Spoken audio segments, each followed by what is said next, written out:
Pour commencer, pandémie Covid-19, on sait que le monde entier a traversé cette pandémie pendant presque 2 ans. L'Algérie en fait partie. Quelle lecture faites-vous par rapport à la gestion de cette crise sanitaire? Honnêtement, vraiment, et de façon la plus objective possible, je trouve qu'on s'en est très bien tiré. Les autorités, le ministère de la Santé et tous ceux qui sont chargés de ça au niveau administratif, comme au niveau du corps médical et paramédical, ont montré à la fois une disponibilité, une solidarité réelle. Et je trouve que maintenant on a suffisamment de recul, on s'en est très bien sorti dans une situation qui était tout à fait inattendue pour la planète tout entière. Et vous avez vu comment même les pays les plus développés, les mieux organisés, les plus riches, ont pataugé dans cette affaire du Covid et que, grâce à Dieu, on a réussi à s'en sortir. Là, il y a eu des centaines, il y a eu des morts, bien entendu, il y a eu un nombre de morts qui était attendu d'ailleurs. Il y avait souvent d'ailleurs dans ces morts une grande proportion de personnes qui avaient des comorbidités. Ça, c'est un point important. Comorbidité a joué aussi dans la gravation de certains cas de Covid-19 et qui ont abouti au décès. Souvent des comorbidités, c'est-à-dire des personnes qui n'étaient pas en bon état, qui avaient déjà des pathologies et qui, évidemment, quand elles ont contracté ce virus, ont effectivement eu des complications et des formes graves. Monsieur le ministre, autre point, on sait que Covid-19 a fait beaucoup de morts, comme vous le dites, surtout durant la troisième vague. Certains experts dans la santé disent que cette crise sanitaire a démontré un peu notre défaillance de notre système de santé. Est-ce qu'on pourra dire que c'est le résultat du faible intérêt à l'économie de la santé? Quoi que l'on dise, il y a une politique de prévention, une excellente politique de prévention pendant des années. Ça a été d'ailleurs l'axe essentiel du développement de notre système de santé, quasiment depuis l'indépendance. Et qu'effectivement, quand est arrivée cette épidémie, on a trouvé quand même qu'il y a suffisamment un réseau sanitaire, surtout au niveau du réseau sanitaire de base, qui était suffisamment développé, que nous avions beaucoup d'épidémiologistes, que nous avions beaucoup aussi de spécialistes dans les maladies infectieuses, ce qui a quand même aidé beaucoup à déterminer et ce qui a beaucoup aidé les pouvoirs publics à faire des options qui ont été prises pour faire face à cette épidémie. Maintenant, il est évident que nous avons encore des difficultés, que nous avons encore des manques, qui d'ailleurs se trouvent au niveau du curatif, malgré de gros efforts et de gros investissements qui ont été faits là-dedans. Mais ce développement des moyens n'a pas toujours suivi le développement démographique. Et surtout que maintenant, et ça aussi c'est un des résultats de cette politique de prévention, nous sommes quand même arrivés à des espérances de vie dans notre pays, alors qu'à l'indépendance on était parti vers les 42 ans, qu'aujourd'hui nous sommes dans les 75 ans. Donc il y a une partie de la population, même si la moyenne générale reste jeune, mais il y a quand même de plus en plus de personnes qui arrivent à un âge avancé, qui sont donc des personnes plus fragiles, plus susceptibles d'être affectées par ce type de pathologie. Et je vous dis, pour résumer, en tout cas mon sentiment personnel de professeur de médecine, de quelqu'un qui connaît relativement bien ce milieu médical et ce que j'en ai lu et appris, comparé surtout à ce que j'ai vu faire dans beaucoup d'autres pays, que nous nous en sommes bien sortis. On peut toujours faire mieux, bien entendu, mais les moyens étant ce qu'ils sont, dans une pathologie nouvelle et inconnue, dans laquelle je vous dis même les plus nantis ont beaucoup pataugé, et certains choix qui ont été faits par les pouvoirs publics, d'emblée, c'était pour moi des choix qui étaient des choix opportuns, que ce soit celui de la distanciation, que ce soit de la période qui avait été nécessaire de confinement, et le choix aussi des vaccins, pour arriver à la phase des vaccins. Je crois que vraiment là, on a fait les vrais bons choix. D'emblée, il m'a paru que c'est effectivement de ce côté-là qu'il va se tourner. Les vaccins chinois ont montré leur efficacité déjà chez les Chinois et leur efficacité relative de par ailleurs quand on les compare à d'autres vaccins. Je vous dirais que personnellement, si d'emblée, s'il y avait le choix uniquement entre le vaccin chinois et le vaccin Pfizer, sans aucun doute, je choisissais le vaccin chinois. C'est évident et on le voit aujourd'hui, les effets de l'immunisation par le vaccin chinois, au moins en termes de temps, sont bien plus prolongés que ceux du vaccin Pfizer, pour prendre celui-là comme type d'exemple, parce que c'est celui qui est utilisé en Europe et on voit qu'il y a des vaccinations sur vaccinations, la troisième et puis bientôt la quatrième, ce qui est le témoin d'une courte durée de prévention. Évidemment, il faut dire aussi, pour être juste, qu'il était prévu dès le départ que c'est des vaccins qui avaient surtout pour but d'atténuer la létalité, d'atténuer la gravité de la maladie et évidemment de diminuer par autant les cas graves, les cas mortels, etc. Et qu'il n'y avait finalement qu'une immunité tout à fait relative s'agissant de la propagation du virus. Et c'est ce que nous voyons avec la résurgence ici de la 5e vague. Ça veut dire que tous les vaccins, quels qu'ils soient d'ailleurs jusqu'à présent, sont des vaccins qui restent encore à prouver leur efficacité réelle comme vaccin, c'est-à-dire de prévenir et de la maladie et de la propagation de la maladie et de la transmission, etc. Ce que font les vaccins. Mais on comprend aussi que fait dans les conditions qui ont été faites, avec la rapidité, que la plupart des vaccins sont arrivés au stade 3 et n'ont pas été prouvés par la phase 4, montre qu'effectivement, dans une situation d'urgence, on a fait ce qu'il fallait faire et tout ça, c'est des principes de précaution. Avant de parler de vaccination en Algérie, vous avez évoqué un point important, celui du confinement, des mesures qui ont été prises. Par rapport aux dernières mesures, 3 mesures importantes ont été prises récemment, celle de la réouverture des salles, la réouverture des mosquées, de la reprise de l'activité sportive. Dans un autre côté, on entend des appels d'alerte de la part des scientifiques vis-à-vis d'une éventuelle 4e vague qui peut avoir. Oui. À votre avis, est-ce qu'il n'y a pas un discours contradictoire par rapport à ça quand on voit la réalité des chiffres et une réouverture, un retour à la vie normale? Ben parce que ça, c'est le problème toujours de ces doubles contraintes. Celle d'abord de protéger la population, la santé des citoyens, globalement et individuellement, et leur permettre de vivre, de gagner leur vie. Et que naviguer entre ces deux choses n'est pas toujours aisé. Mais il est évident, à mon avis, et là je partage bien sûr l'avis des scientifiques, que s'il s'avère que nous sommes devant, ce qu'il ne faut pas non plus mimer toujours tout ce qu'on entend de l'extérieur et les médias occidentaux en particulier, parce qu'ils nous sont les plus proches, etc. S'il s'avère que nous sommes devant une nouvelle vague, il faut prendre les nouvelles dispositions, comme nous les avons prises au début, c'est-à-dire, et je le répète, la distanciation, c'est important, le masque, c'est important, le lavage des mains, c'est des choses importantes. J'ai entre parenthèses, grâce à ces mesures de précaution qui avaient été prises à un moment donné pour le Covid, on a vu que la diminution considérable de beaucoup d'autres pathologies qui avant venaient, étaient courantes, comme la grippe, comme les angines, etc., que grâce à ces précautions, leurs chiffres avaient diminué, parce que c'est des choses d'hygiène, j'allais dire, de base, et qui ont permis effectivement déjà de faire face à cette maladie. Le confinement, s'il s'impose, encore une fois, si nous sommes devant, c'est pour ça que je prends mes précautions, si réellement nous sommes devant une nouvelle vague et une nouvelle phase, 5e vague, si ce n'est pas le cas et que c'est dans un élément évolutif, simplement une situation évolutive de cette pathologie, à ce moment-là, bon, je crois qu'il faut en revenir à ces mesures. Et nous savons, et on le voit aujourd'hui à travers le monde, puisque dans des pays hyper vaccinés comme le sont certains pays européens, la 5e vague semble être encore aussi ravageuse que les premières. Bon, ça c'est le témoin que ces vaccins ne protègent pas tout le temps, ne protègent pas longtemps, c'est variable probablement aussi avec la nature des vaccins dont je vous ai parlé. Il paraît d'évidence qu'il y a une différence, au moins au niveau de la période d'immunisation, qu'il y a une différence entre un certain nombre de vaccins et que ce n'est pas évident que les Européens aient choisi le meilleur. C'est pour ça que je dis, je pense moi que nous avons vraiment choisi l'un des meilleurs, au moins à ce niveau-là. Donc maintenant, comme il est avéré que ça ne suffit pas simplement la vaccination pour empêcher la propagation. Professeur Zeri, pour revenir un peu par rapport au choix du vaccin, l'Algérie a opté pour le vaccin chinois et le vaccin russe. Malheureusement, sur le terrain, un manque volontaire de la part des citoyens vouloir se faire vacciner. Qu'en est-il à votre avis? Qu'est-ce qu'il faut faire pour inciter les gens à vouloir se faire vacciner, peut-être aller vers l'obligation peut-être de vaccin? Avant d'en aller à l'obligation vaccinale, qui peut-être peut paraître excessive, d'autant que je vous dis, pour beaucoup encore, dans l'opinion ou même dans une partie du corps médical ici à l'étranger, l'efficacité définitive de ces vaccins n'étant pas prouvée, même si on considère qu'ils peuvent diminuer, en tout cas la gravité, qu'ils peuvent éviter les cas graves, la mortalité, etc.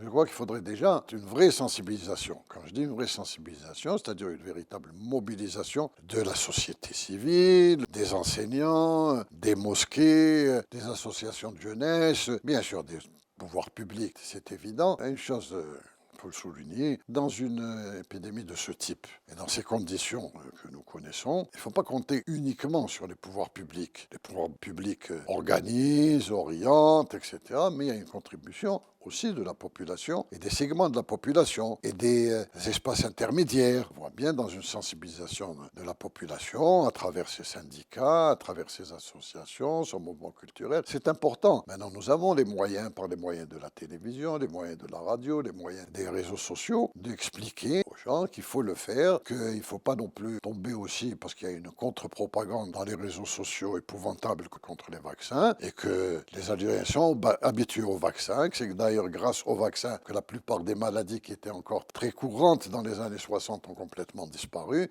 et que tout ça c'est grâce au vaccin, et que le vaccin c'est quelque chose d'important, c'est quelque chose d'utile, c'est quelque chose qui peut sauver la vie des citoyens. Ça, je crois que c'est un élément important. Les pouvoirs publics de ce côté-là ont mis à disposition, je l'ai vu, je l'ai constaté moi-même, le plus largement possible ces vaccins. Maintenant, si les citoyens ne vont pas, parce qu'il y a une contre-propagande, surtout à travers les réseaux sociaux et les fake news, etc., ça, il faut faire une contre-propagande utile, celle-là, pour le faire. Peut-être il y a un manque de confiance de la part des citoyens vis-à-vis du vaccin.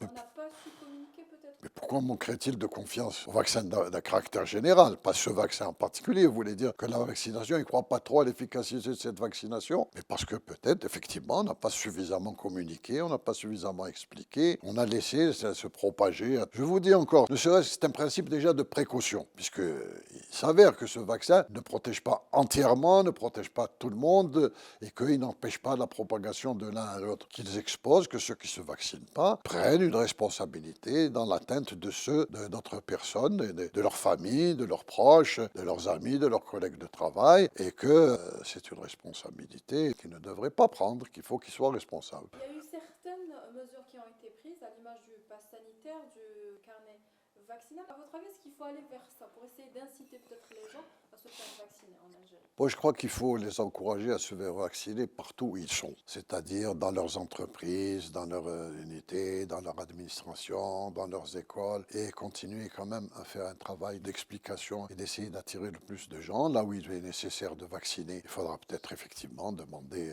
aux gens avec plus d'insistance à ce qu'ils puissent se vacciner, qu'ils soient des prioritaires. Je crois que c'est des choses qui ont été faites sans beaucoup de remue-ménage, mais je crois que maintenant, moi, je ne peux pas vous donner le nombre exact de personnes qui ont été vaccinés, le taux de vaccination. S'il est à 10 millions, c'est déjà pas mal parce qu'il faut enlever les jeunes enfants, tout ça, et ceux qui peut-être sont moins susceptibles d'attraper le coronavirus de façon grave ou de façon sévère. Mais au moins, peut-être les 10 millions dont on parle, il est fort possible que ça touche une partie de la population qui, elle, effectivement, est une population à risque. Et je suis même sûr qu'une grande partie de ceux qui ont été vaccinés font partie des gens qui sont de la population à risque, ceux qui ont des pathologies, ceux qui sont âgés, etc.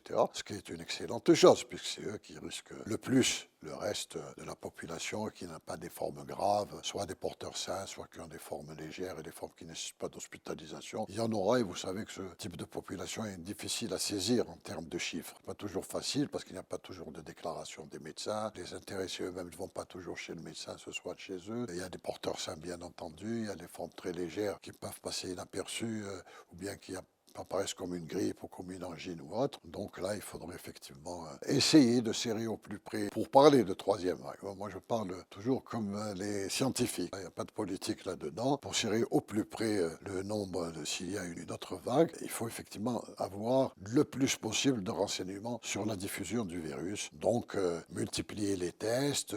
Il faut que les résultats arrivent aux autorités qui les centralisent pour donner les chiffres réels et avoir une idée réelle de l'apparition ou pas de nouveaux cluster, d'une réalité d'augmentation que l'on peut désigner comme une vague, ou bien c'est simplement l'évolution naturelle du virus qui est en train de se faire, et en tenant compte aussi de ce qu'on vient d'apprendre récemment, qu'il y aurait un nouveau variant, mais il faut prendre tout ça avec beaucoup de précautions et de prudence, parce qu'il y a une espèce d'hystérie, surtout dans les pays d'Europe, à propos de cette pathologie. Il ne faut pas toujours se laisser emporter par la vague. Je crois qu'il faut garder des sons calmes dans cette affaire-là, et être rigoureux et s'en tenir aux données réelles et aux données scientifiques et faire confiance quand même aux professionnels. Aux vrais professionnels, parce qu'il y a beaucoup de charlatans qui parlent à droite et à gauche de ça, qui ne connaissent rien à la virologie, qui ne connaissent rien aux maladies infectieuses. Pour ça, nous avons des gens compétents en épidémiologie, en virologie, en maladies infectieuses. C'est ceux-là qui comptent, c'est ceux-là qui doivent donner réellement leur avis, c'est ceux-là qui savent ce qu'est un virus, comment il se propage, comment il se transforme, etc.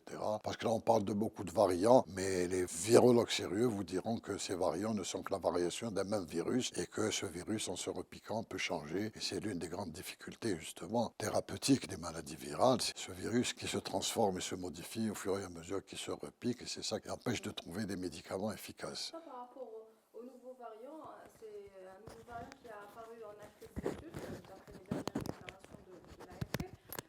Pour revenir un peu au continent africain, on sait que on va dire, c'est le moins touché par rapport C'est le moins vacciné, le moins touché. Oui, c'est ça. Ça, c'est un argument. J'ai vu que c'est utilisé sur les médias par ceux qui ne sont pas très chauds pour la vaccination. C'est de dire ça. C'est de dire peut-être beaucoup de gens ont été touchés sans qu'on ait diagnostic et que ça s'est répandu, que ça a créé ce que je vous disais tout à l'heure, une immunité collective. C'est comme ça que toutes les épidémies à travers le temps, quand n'existaient ni les tests, ni les médicaments, ni les vaccins, ont fini par s'éteindre d'elles-mêmes grâce à ce phénomène d'immunisation collective. Donc c'est possible aussi que cela soit. Il ne faut pas que ce soit quand même un argument que l'on ressorte pour empêcher les gens de se vacciner. malgré qu'on craignait une catastrophe humaine dans un autre côté, sachant qu'il y a eu moins de vaccinés, mais dans un autre côté, alhamdoulilah. Absolument. C'est bien, bon, il y a peut-être des facteurs sociologiques différents. L'âge, parce que vous savez, en Europe, le carnage, ça s'est passé dans les EHPAD et dans les centres de vieux, etc.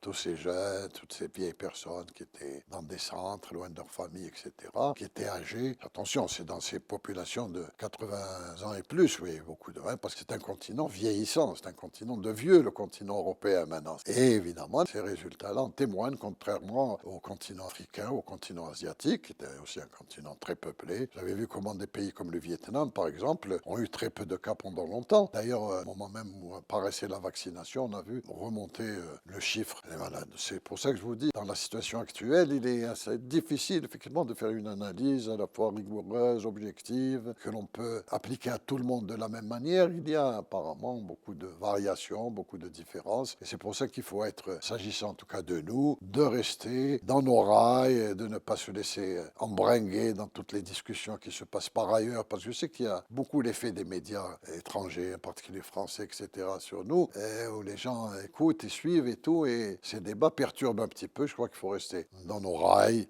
voir nos chiffres et prendre les dispositions, bien sûr, qui s'imposent, comme nous avons déjà prises par avant, et je crois que nous n'avons pas du tout à rougir de nos résultats quand on les compare à beaucoup, beaucoup d'autres pays. Par rapport à ça, professeur, face au péril, on sait que les médecins et les paramédicaux étaient devant en première ligne pour Oui, oui, faire oui, face oui. à cette pandémie.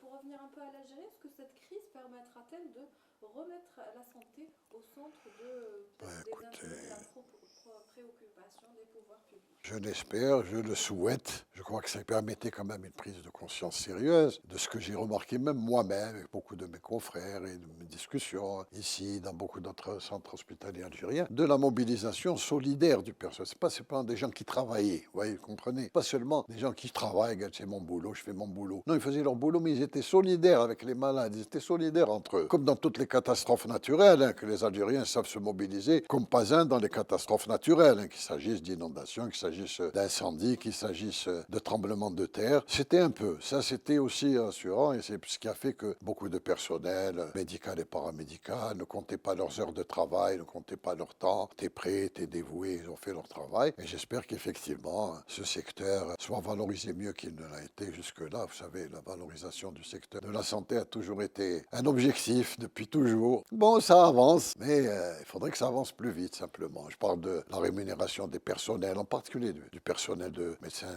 soignants, des médecins généralistes, paramédicales et de toutes ces catégories qui participent à l'acte de soins. Le soin, c'est pas que le médecin, c'est tout un ensemble. Le laborantin aussi participe aux soins. Vous le voyez pas, mais il est dans son laboratoire et quand il est obligé de travailler 12 heures par jour, c'est important. Parce que son laboratoire, vous savez pas si le PCR il est bon, il est pas bon, ou si la sérologie est bonne ou pas. Donc vous voyez, c'est un ensemble. Et j'avoue que tout cet ensemble s'est bien mobilisé pendant cette période et c'est tout à fait à leur honneur. Quand on a souvent parlé de réformes, en tant que médecin avant tout, à votre avis, quelles sont les réformes qu'il va falloir faire actuellement? On sait que actuellement, la pandémie a démontré un peu la place du corps scientifique, surtout des médecins, des paramédicaux.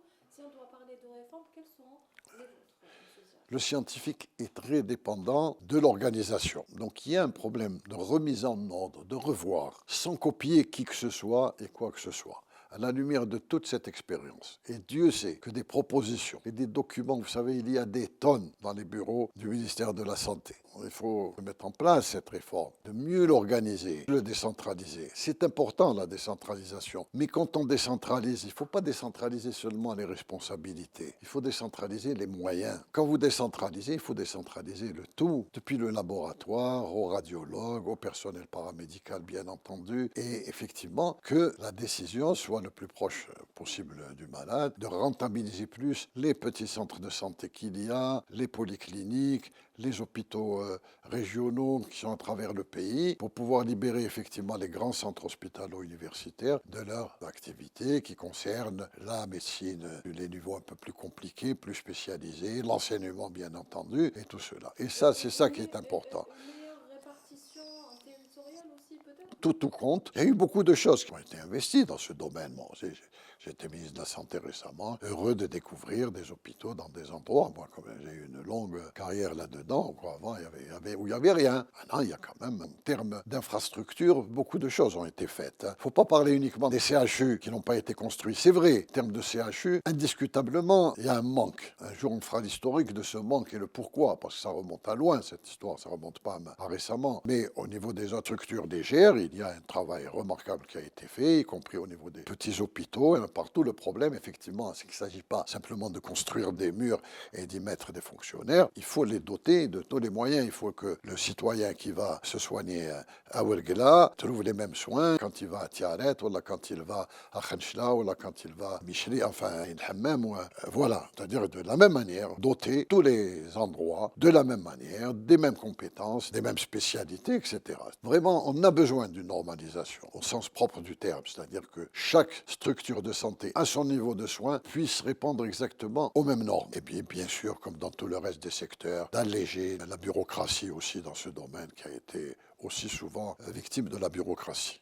Vis-à-vis de ça, on sait que beaucoup d'experts s'accordent à dire que peut-être le problème principal est celui de résoudre peut-être la gouvernance dans la gestion du secteur public. Ça présente un point important aussi. Non, mais c'est important, le secteur public. Il est l'axe auquel tout doit s'organiser au niveau de la santé, y compris bien sûr l'activité privée dont on a toujours conçu qu'elle devait être une activité complémentaire, une activité en plus, qu'il y a les tâches qui sont parties au secteur public et qui doivent veiller à ce qu'elles soient toujours offertes au public dans son ensemble, mais aussi possibilité pour tous ceux qui le souhaitent, bien sûr, d'aller vers le secteur privé, mais un secteur privé qui a sérieusement besoin aussi d'être organisé, d'être contrôlé. Quand je parle de contrôle, je ne parle pas d'un contrôle au niveau des prix, au niveau des honoraires ou tout ça, non, non, je parle de son organisation, de la pratique aussi médicale à ce niveau-là, parce qu'il y a parfois des dépassements dans la pratique, des gens qui ne sont pas spécialistes, qui se conduisent comme des spécialistes alors qu'ils n'ont pas été formés pour ça, et surtout de définir une bonne fois pour toutes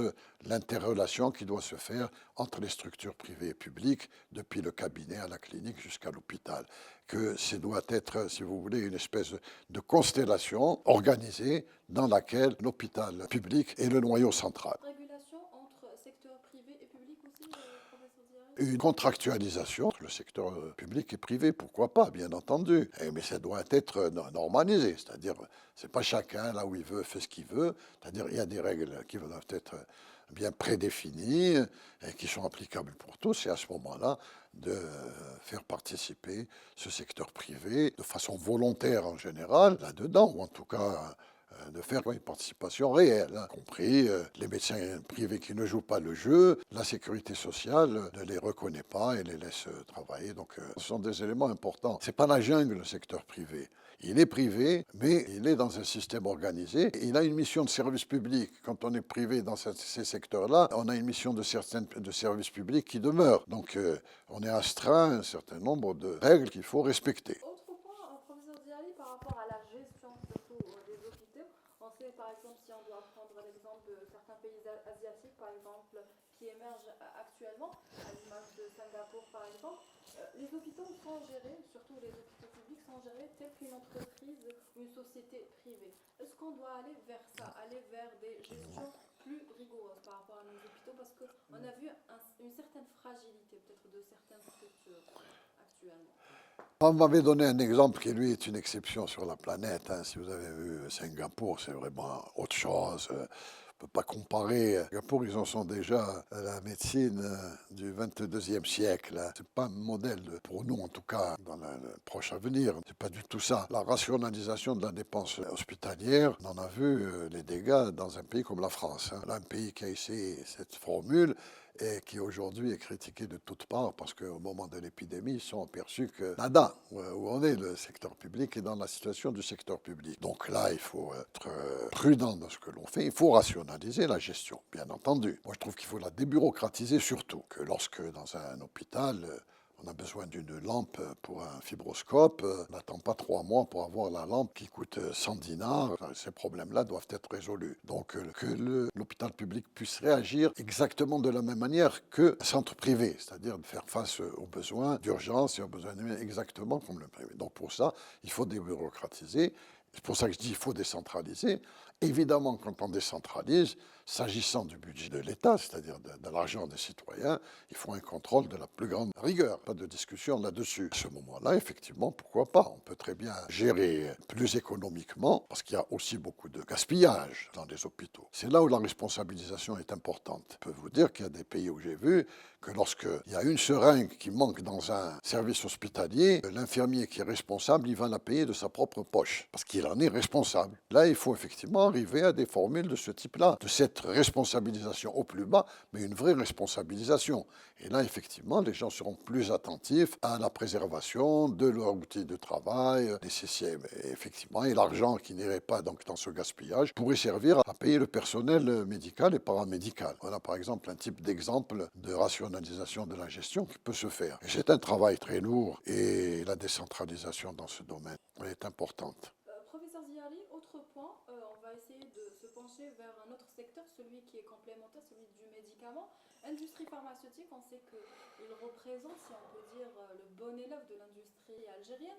Une lecture par rapport à l'industrie ou plutôt à la production nationale algérienne, qu'elle soit étatique ou privée. Vous savez, ce n'est pas un choix récent tout ça. Depuis très longtemps, comme beaucoup de pays d'ailleurs, ça a été surtout cette période où nous étions très dépendants de l'extérieur, où il y avait beaucoup de ruptures, de stocks, etc. Je parle des années 70, des années 80. Effectivement, ont rendu le développement d'une industrie pharmaceutique nationale une priorité. Et beaucoup de choses ont été faites dans le domaine. Vraiment, ça ne se compare pas du tout avec ce que était la situation il y a maintenant une trentaine d'années. Beaucoup d'efforts ont été faits. Vous savez que ça, c'est un des secteurs importants dans lesquels il y a une concurrence effectivement impitoyable. Je crois qu'on a beaucoup avancé dans ce domaine-là. Maintenant, là aussi comme ailleurs, il faut un contrôle rigoureux. C'est-à-dire qu'on ne fabrique pas les médicaments comme on fabrique des bonbons, pas du tout. Il faut être vigilant de tous ceux qui investissent dans ce secteur. C'est important, il faut les aider. Il faut veiller à ce que les contrôles techniques soient parfaits et de continuer effectivement à travailler en coopération dans ce domaine, de faire du joint venture avec des laboratoires qui ont plus d'expérience et autres, et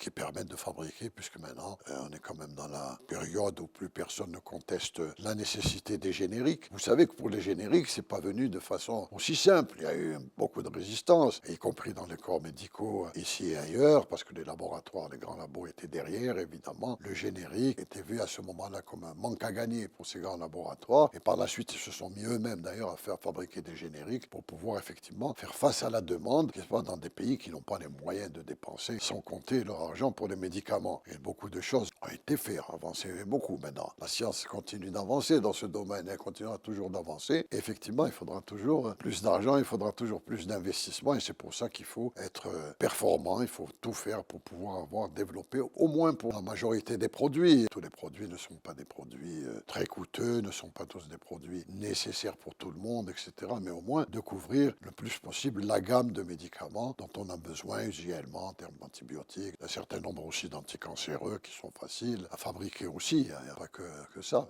Des produits nouveaux qui apparaissent en permanence. Vous savez qu'il y a des produits où le comprimé coûte 40 000 $, des choses absolument épouvantables. Et ça, c'est leur coût. Et il y a une bagarre qui s'est toujours passée à l'échelle internationale, au niveau de l'OMS, etc., pour les pays qui n'ont pas les moyens de payer ça, ils puissent fabriquer, avoir les brevets dans des périodes plus courtes ou de les avoir gratuitement. C'est une longue bataille, ça, et c'est une longue histoire. Et pour ça, nous devons effectivement continuer à nous bagarrer pour avoir le plus d'autonomie dans ce domaine et de ne pas être dépendant dans ce domaine. Avoir peut-être une sécurité sanitaire, on sait quand certains laboratoires privés l'ont prouvé en produisant des produits anti-Covid, des masques, du gel, chose qui était peut-être inaccessible au début de la pandémie. Ah oui, mais bien sûr, il y a des tas de choses. Vous savez, dans ce secteur-là, ça ne me préoccupe pas le côté privé ou public. Le privé peut très bien faire les choses, le public peut très bien faire des choses, peut faire ça en commun aussi. Parce que mon idée au départ, qui n'a jamais été suivie, je parle de mon idée qui était à la responsabilité, pas récemment comme ministre de la Santé, mais même avant, quand j'étais député, etc., c'était effectivement de créer des groupes mixtes, c'est-à-dire d'avoir le public avec son expérience, son poids, sa réglementation, etc., et le capital privé, et progressivement les libérer une fois qu'ils acquièrent l'expérience, une fois que les choses se mettent bien en place, une fois qu'il y ait une pratique qui a été contrôlée, confortée, etc., de libérer tout ça, vous savez, comme un entraîneur qui est toujours avec ses sportifs et qui après leur dit maintenant allez vous battre dans les clubs, etc. De cette manière, franchement, ça aurait été la chose la plus utile, ça aurait été excellent. Mais des contraintes je sais pas, idéologiques, des atavismes, ça n'a pas marché. Pourtant, ça aurait pu se faire. Alors c'est pour ça que je vous dis, le plus important, c'est d'avoir, comme vous le dites, cette sécurité au moins d'un certain nombre de produits absolument indispensables que nous devons avoir, que nous ne devons pas dépendre du bon vouloir et de la bonne volonté de tel ou de tel pays, de la sanction de tel ou de tel pays, comme on le voit se faire actuellement, etc. Ça, c'est très important. Donc, quel que soit X, moi, je suis couvert. Ça couvre déjà l'essentiel de mes besoins. Maintenant, il reste 10-20%. Je ne suis pas encore prêt à fabriquer moi-même ce type de médicaments. Et là, il faut faire effectivement coopération ou le lien avec les pays crédibles et fiables. On pourra dire que l'Algérie est plus ou moins indépendante. Donc, bien sûr, dans ce domaine-là, beaucoup a été fait. Elle n'est pas totalement indépendante. Personne n'est indépendant totalement. D'ailleurs, dans ce domaine, indépendance est un mot trop grand parce que même pour les matières premières, vous dépendez toujours de là où vous les achetez. Nous fabriquons 70% de nos produits, qui couvrent l'essentiel, la grande partie en tout cas de nos besoins dans ce domaine. Je trouve que c'est très bien. Il faut continuer. Il faut surtout, là où on ne peut pas encore le faire, coopérer sérieusement avec des gens sérieux. Là, l'État peut jouer son rôle. Si vous voulez, sur ce qui reste comme molécules, c'est là où l'État devrait faire l'effort, parce que là, il faut quand même une coopération étroite avec des laboratoires étrangers importants avec lesquels il faut avoir des contrats sérieux, une recherche associée, etc. C'est important. Et après, comme je vous le disais, s'il faut libérer tout cela, on le libérera quand il faudra. Dernière question, les leçons à tirer de cette pandémie du Covid-19. Nul n'est protégé de la maladie. La maladie ne protège pas les riches, elle ne protège pas les pauvres. Nous sommes tous égaux devant la maladie et que c'est pour ça qu'effectivement, vraiment, c'est priorité vitale. Je dis ça parce que ça a été notre démarche depuis le début, franchement, depuis l'indépendance. Le jour où on a parlé de la médecine gratuite, c'était pour le bien de la population. Ce n'était pas des slogans, ce n'était pas pour faire plaisir. Non, quand on parlait de médecine gratuite, ça traduisait le souci que c'est un élément princeps. Ça passe avant tout. La santé passe avant tout. Et donc, dans ce domaine-là, un pays doit être solidaire et qu'il y ait cette solidarité entre ceux qui ont les moyens et ceux qui n'ont pas les moyens. Et là, la mission de l'État, effectivement, est importante. C'est-à-dire, il y a l'école, bien entendu. Bien sûr que l'enseignement, c'est important. C'est très important pour l'avenir d'un individu, comme d'une population, comme d'un pays. Mais la santé, c'est la base. Quand il n'y a pas de santé, c'est le domaine. Il faut prévenir. Pas seulement prévenir comme guérir, mais prévenir aussi pour l'avenir. Parce que ce type d'épidémie, les catastrophes, des tas de choses de ce type-là peuvent survenir. Je ne pense pas que ça va survenir, pourtant ça revient. Et d'y être toujours prêt. Vous savez, je retiens toujours une leçon que m'a donnée dans un autre domaine un grand professeur vietnamien. Quand on l'avait reçu en Algérie, ça c'est dans les années 80, il disait, Monsieur Ziari, il ne faut jamais dire ça n'arrive qu'aux autres. Préparez-vous à tout ça. Bien sûr, tout le monde veut qu'il n'y ait jamais de guerre. Mais et quand ça arrive? Alors lui, il pensait à préparer que les médecins, quels qu'ils soient, chirurgiens en particulier, doivent être préparés aussi à la pathologie de guerre. Les blessures, les banals, etc. Il faut que toutes les facultés de médecine préparent les élèves à ce genre, parce que ça n'arrive pas qu'aux autres. Parce que quand ça arrive, on est démunis, on ne sait plus quoi faire, et alors c'est encore pire. Voilà la leçon à retenir. Prévenir, c'est encore mieux que guérir. Et prévenir non seulement au niveau de la santé de l'individu, mais aussi au niveau de la santé d'un pays. La vaccination fait partie de la prévention, c'est l'un des éléments majeurs de la prévention qui s'est développé pendant le siècle dernier. C'est grâce à la vaccination qu'il n'y a plus des choses qui avant étaient absolument du quotidien, toutes sortes de maladies qui existaient, je parle des diphtéries, du tétanos, de la typhoïde, de la tuberculose bien entendu, et d'un certain nombre de maladies. Moi, quand j'ai commencé mes études de médecine, je voyais encore les croupes, les diphtéries laryngées qui vous fendaient le cœur quand vous voyez ces gosses qui n'arrivaient pas à respirer. La poliomyélite faisait des dégâts dans le passé. C'est grâce au vaccin que la poliomyélite a disparu. La variole, qui avant, pour nos grands-pères, était quelque chose de commun, la variole, le djedri, qui faisait des dégâts. dégâts. Et d'ailleurs, maintenant, il n'y en a plus. On l'a éradiqué. Un truc comme la variole, on n'a plus besoin ni de vacciner, etc.